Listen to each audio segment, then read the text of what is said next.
"Get out of here, you incompetent young subcontractor," Maria said with a smug grin. Sarah, without even wiping off the spilled coffee, stared back at Maria. I was so shocked by the scene that I could only watch in stunned silence. "What's with that look? Got a problem?" Maria tried to dominate the atmosphere with her aggressive attitude. But Sarah stood her ground and firmly responded, "Yes, be prepared. My name is Chris Miller, and I'm almost 68 years old. I always thought I was still young, but before I knew it, I had reached this age. Looking back, I realize how quickly time passes.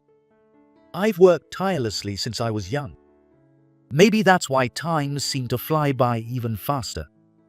Now, I've stepped back from the forefront of business and live a relaxed life. From now on, I hope to enjoy my favorite pastime, golf, and have a pleasant retirement. Though my wife has passed away, I am fortunate to have many lively golf buddies of the same age. So, I believe I can have a lively retirement. Besides, I live with my granddaughter, so I don't feel lonely. My granddaughter's name is Sarah. She graduated from college last year and just started working. For various reasons, I have raised her as my own child. Sarah is strong-willed and smart, but in my opinion, she's still a bit delicate and unreliable. So, I need to take care of my dear granddaughter a bit longer until she becomes independent. Though she might think she doesn't need such care given her strong personality. Today, I have plans to meet my golf buddy. He is a president of a company, and his name is Robert Williams, 64 years old, 4 years younger than me. He is also planning to retire as president soon. I'm sure today we'll have a lively discussion about that topic. When I meet Robert, I usually visit his company. We chat in his office and sometimes hit the town at night. Robert is a friend I can feel completely at ease with. Must be nice, Chris. Always on vacation. As soon as we met, Robert cracked this joke. "Robert, you've only got 1 more year to tough it out. Once you retire, you'll find it lonely." Is that so? But the hard part is choosing a successor. It's giving me a headache. After starting with such a conversation, we chatted about golf, friends, and other trivial matters before leaving the office. Whenever I visit Robert's company, I usually relax in the cafeteria before heading home. I'm not sure how this habit started, but the urban view from there somehow resonates with me. I took my iced coffee from the counter and sat by the window. Looking at the bustling scene below, I thought about how I used to be one of them, which made me feel nostalgic. Suddenly, I noticed a familiar woman on the floor. "Hey, Sarah," I called out impulsively. Sarah, who was walking briskly, noticed me and was surprised. "Oh, Grandpa." Apparently, Sarah had come to Robert's company for a business meeting. She seemed busy, so we parted after exchanging just a few words. She hurried into the back of the cafeteria. I was the one who introduced Sarah to Robert's company. Because of my relationship with Robert, the contract was easily established. It's been almost a year since the transaction began. Sarah's workplace is subcontracting for Robert's company. I'm happy that my golf buddy Robert and my granddaughter Sarah are connected through work. But now, Sarah looked very troubled. When talking with me, Sarah always shows a bright smile. Yet, she had a seriousness I had never seen before. Could she be caught up in some work-related trouble? This anxiety welled up in me. When I looked back at her, she was just about to sit down in a partitioned meeting space. She must be meeting someone there. Before I knew it, I had followed her and moved to a seat where I could stay out of her sight. Even though she's my granddaughter, this is too much. I know that, but I can't help but worry about her. Even if I stay close, there's nothing I can do. After a while, a middle-aged woman who seemed to be the manager sat down across from Sarah, holding a coffee. "Miss Maria, I apologize for taking up your time."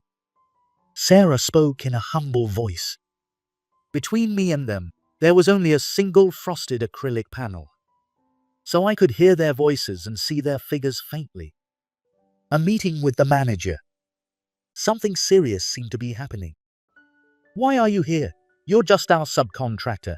You should just listen to our terms and keep quiet. What do you want? Maria's irritable voice grated on my ears. Using such harsh words with an outsider, despite being a manager. Thinking of Sarah made my chest hurt. With all due respect, I can't accept those terms. They violate compliance. Sarah's words about violating compliance conveyed a sense of urgency. It seemed this negotiation was not just a regular one. I felt I understood why Sarah looked so serious. Don't say such alarming things. This is a legitimate negotiation. Everyone does this. You're just inexperienced and don't understand how the world works. Maria lowered her voice. Her tone only heightened the uneasy atmosphere. With all due respect, I don't think that's the case. This kind of deal will bring harm to both our companies and to you too.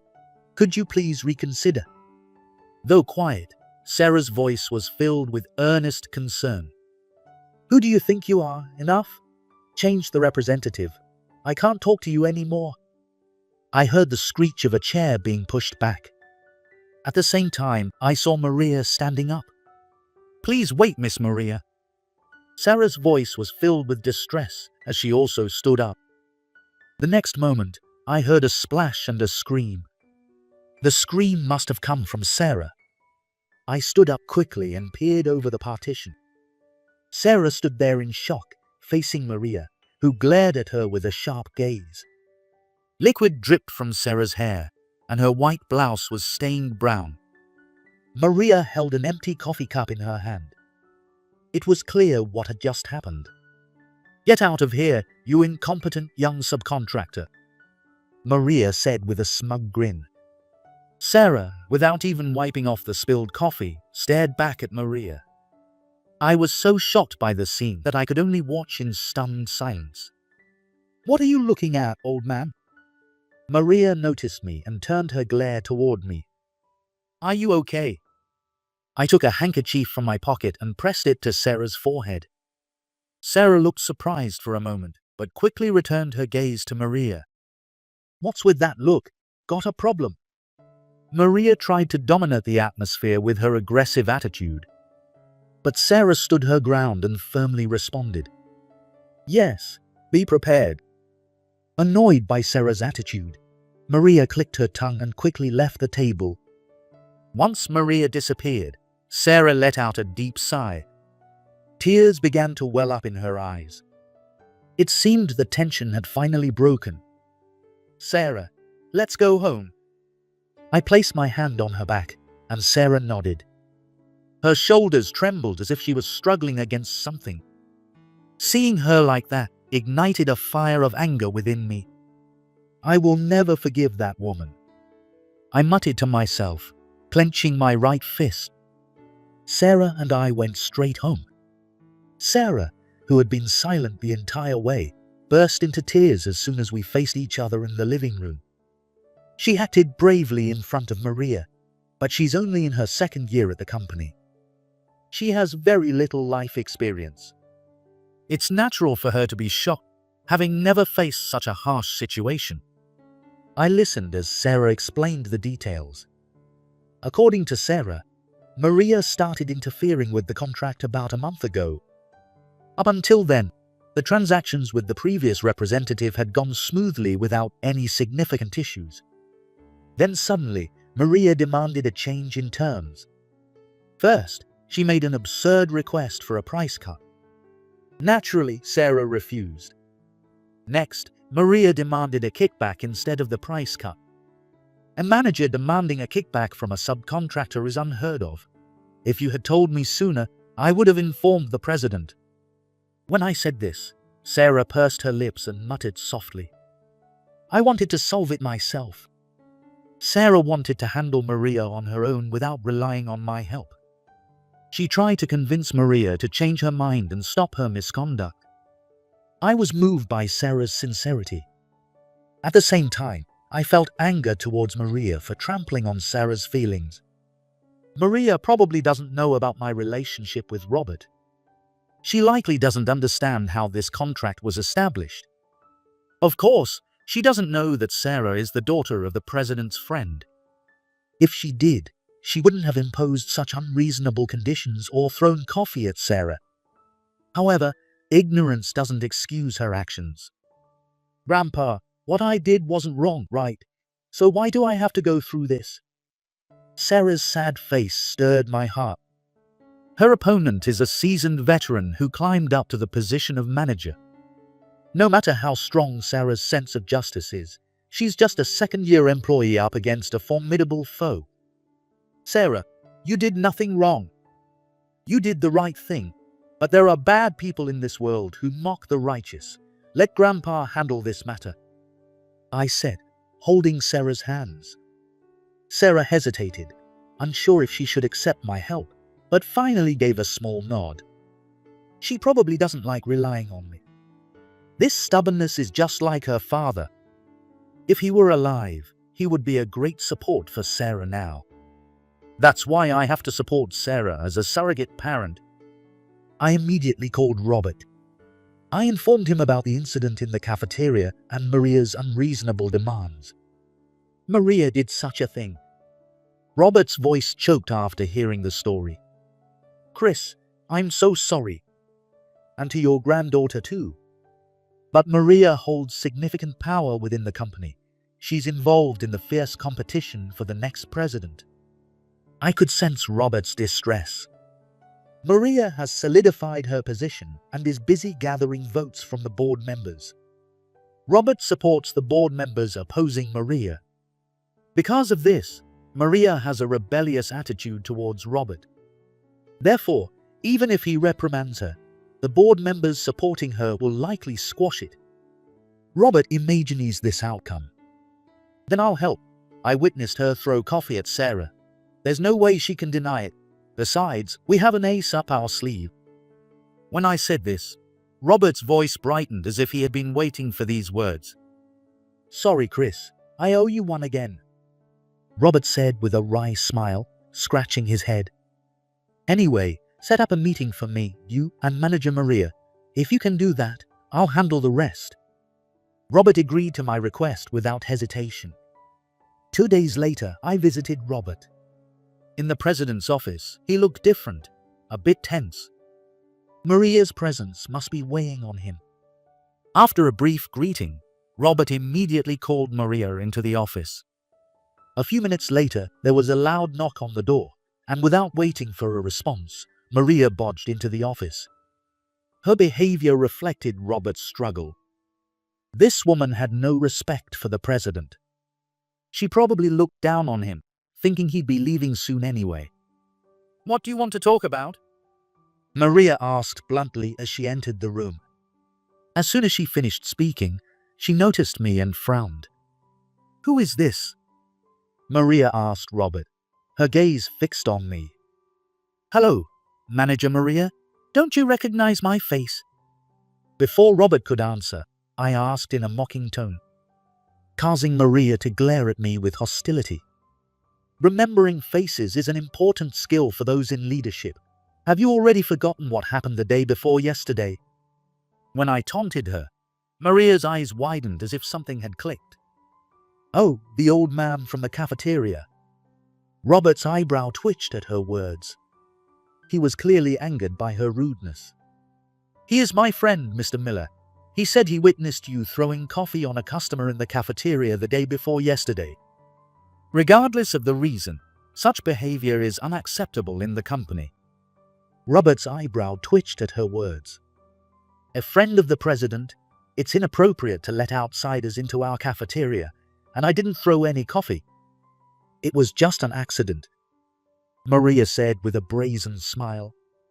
Dismissing the testimony of someone who witnessed it up close shows how cunning she is. Accidentally spilled coffee, you say?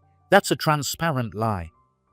The woman sitting with you was drenched from head to toe. Claiming it was an accident is implausible. I confronted her as if to say I was the witness. Maria twisted her mouth into a sneer and gave me a defiant look. That's your imagination, isn't it? Or a misperception? You seem quite old, so maybe your memory is failing. Maria smirked, mocking me. It seems she won't be easy to deal with, just as Robert warned. Time to launch my first arrow. Do you think I'm senile? Quite the accusation. Allow me to tell you who I am. Changing my demeanor, I recounted my background with a serious face. In reality, I am the chairman of Care Holdings, a group of companies. In my youth, I founded a venture company, which led to numerous mergers and acquisitions. Now, I oversee 15 companies as chairman, although Robert's company and mine have no direct capital relationship. We are a major client for his company. Currently, as chairman, I oversee the companies under our umbrella. As I spoke with a knowing smile, Maria's expression changed dramatically. What? You're the chairman of K Holdings? No way. Maria, who had been glaring at me with disdain, now assumed a respectful attitude. It seems my status had an effect. It's fine, whether you're a chairman or not. Everyone ages. I looked into Maria's eyes with a sarcastic smile. No, that's not. Maria stammered, clearly embarrassed. That said, I'm not so old that I'm senile. I came here today to warn President Williams. It's unacceptable for a manager to behave so outrageously. It's unbecoming of our business partner. Depending on the situation, we might stop doing business with you. I glared at her, and Maria looked down at the floor, clearly uncomfortable. She glanced up at me and spoke. I apologize for my rude remarks. Maria offered a token apology, but that wasn't the end of it. But she was at fault too. She rejected our proposed terms without even considering them. She has no real skills, yet she was so arrogant, it made me lose my temper. She tried to shift the blame onto Sarah. Maria's words conveyed such a nuance. So you're saying it's her fault and you did nothing wrong? Robert said, glancing at me. I wouldn't go that far, but she was the cause. I couldn't stand her rude attitude as a mere subcontractor. If there's coffee in front of you, anyone would feel the same way. Maria desperately tried to justify her actions. I felt anger at her ridiculous excuses, but held back and responded calmly. I see, so that's what happened. You were upset by the rude behavior of the subcontractor's representative and threw coffee. I just happened to witness it. It's true that some young people these days lack manners. While throwing coffee is questionable, I might have lost my temper too in such a situation. When I spoke sympathetically, a smug smile appeared on Maria's face. She likely thought this would blow over, and this minor issue would be easy to handle. But I wasn't going to let her off that easily. This was just the prelude. The main act was about to begin. By the way, what was the name of the subcontractor? I asked, my expression turning serious. Maria's eyebrows twitched, and she looked wary. I just wanted to ask for reference. Speaking in a cheerful tone to put her at ease, Maria readily mentioned the company's name. The name she mentioned was the company where Sarah works. In fact, this company is one of our group companies. This means that within our group, some companies are subcontractors to Robert's company, while others are major clients. I know that company, by the way. Who is the representative? Keeping my tone as neutral as possible, I asked, and Maria mentioned Sarah's name. I almost smiled at how predictable this was. Sarah Miller, right? You lost your patience with her rude attitude. In that case, I'll reprimand her. Maria looked puzzled at that moment. Maybe she was starting to connect the dots about my relationship with Sarah. I continued swiftly. Actually, Sarah Miller is my granddaughter, and just so you know, the subcontractor is one of our group companies.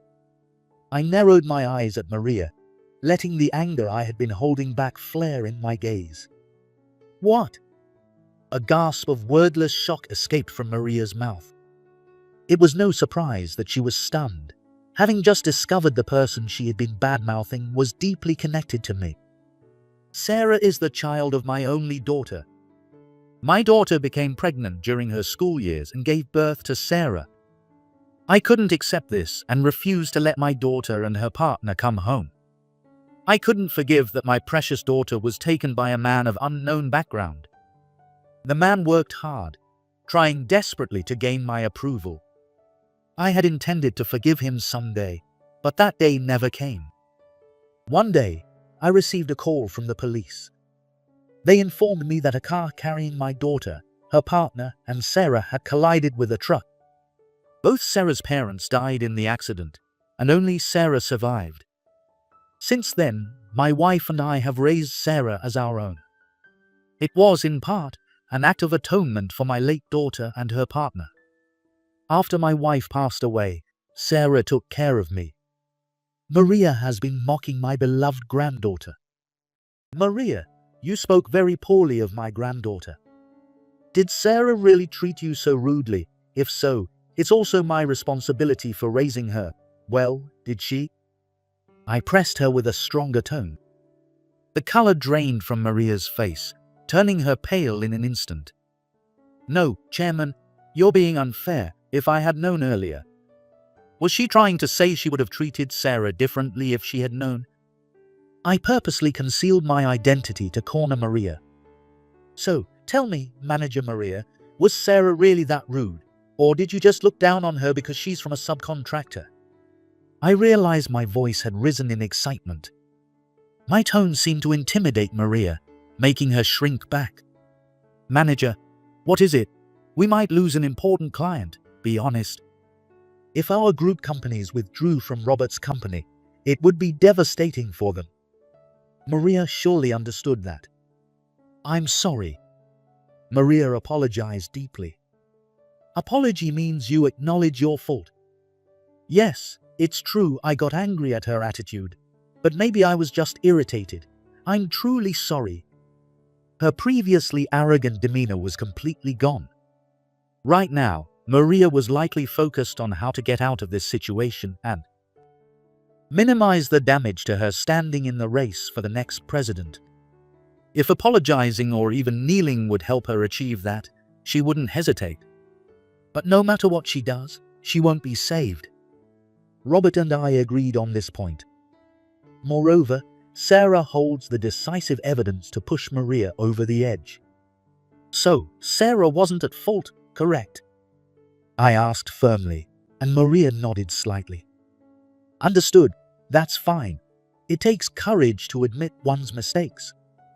As soon as I said this, a faint smile appeared on Maria's face. She probably took my words positively. What a fool. Now, please apologize to Sarah directly. She's waiting next door. I commanded, leaving no room for objection, and Maria's face stiffened. She probably felt an immense unease due to how well prepared this all seemed. Through Robert, I invited Sarah into the president's office. Sarah entered the room, looking slightly nervous, and faced Maria.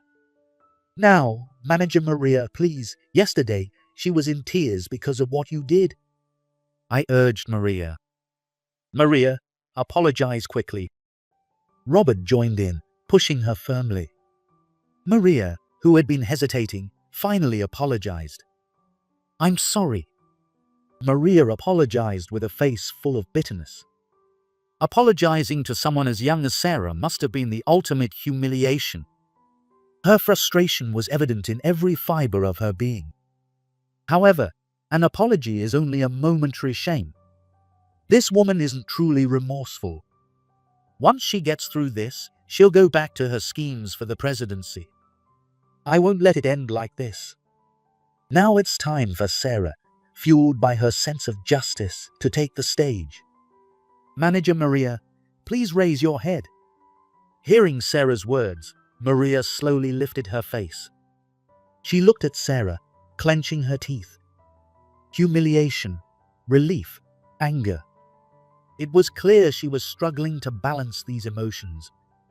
Then Sarah, with her eyes shining, softly asked, "By the way, what exactly are you apologizing for?" Maria's eyes darted around, surprised by Sarah's seemingly naive question. She might not have realized what Sarah was getting at. Is it about the coffee or the changes in the contract terms? Sarah's resolute stance gave me goosebumps. I was moved by her strength. On the other hand, Maria was visibly shaken. It was because Sarah mentioned the contract changes in front of Robert. While Maria hesitated on how to respond, Sarah pressed on. If it's about the coffee, don't worry, I'm not concerned about that. But as for the kickback demands, I can't accept your apology. Sarah's sharp remark hit Maria hard. Kickback demands? Those words should never be heard in front of Robert. If this corruption were exposed, Maria's hopes of becoming president would vanish. Maria, what's this about a kickback? You're not seriously demanding that from a subcontractor, are you?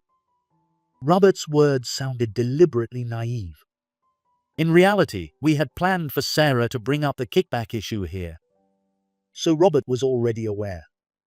The three of us, Robert, Sarah, and I, had discussed this in advance. Everything up to this point was part of our script. Our goals were to make her apologize for her outrageous behavior and expose the corrupt deal she proposed to the subcontractor. In this, the three of us were united. By exposing Maria's corruption, Robert can eliminate her as a candidate for the next president. Sarah can uphold her sense of justice. And I can take revenge on Maria for making my dear granddaughter cry. I never demanded a kickback. Don't say such ridiculous things. I only asked for a price reduction. Maria, having lost her composure, shouted desperately. She glared at Sarah with fury, but Sarah didn't back down. With a mocking smile, Sarah pulled out her smartphone and displayed it. All my interactions with manager Maria are recorded here. Grandpa told me to keep records of all negotiations. Manager, you even said, this kind of deal happens everywhere. Doesn't that count as a breach of trust? Sarah looked at Maria with a mischievous smile. Unable to contain herself, Maria exploded. Don't mess with me, you little brat. Maria screamed and lunged at Sarah, trying to grab her by the collar. But Sarah swiftly twisted Maria's arm and pinned her to the floor. Maria groaned in pain. Using force is cheating. Plus, I learned Aikido from Grandpa, so you won't win. I silently applauded Sarah's cold smile. Maria, lying on the floor, tried to get up by flailing her legs. But with Sarah pinning her arm, she couldn't move at all. President Williams, it seems this settles the matter, I said cheerfully, and Robert briefly smiled. But he quickly regained a serious expression and looked down at Maria with disdain. Maria, this is the end for you. Consequences will follow. Don't think you'll get away easily. Hearing Robert's final words, Maria gave up resisting. She seemed to have resigned herself to her fate. When Sarah confirmed Maria's resignation, she released her grip, and Maria bolted from the president's office. As we watched her leave, we exchanged looks and relaxed our faces.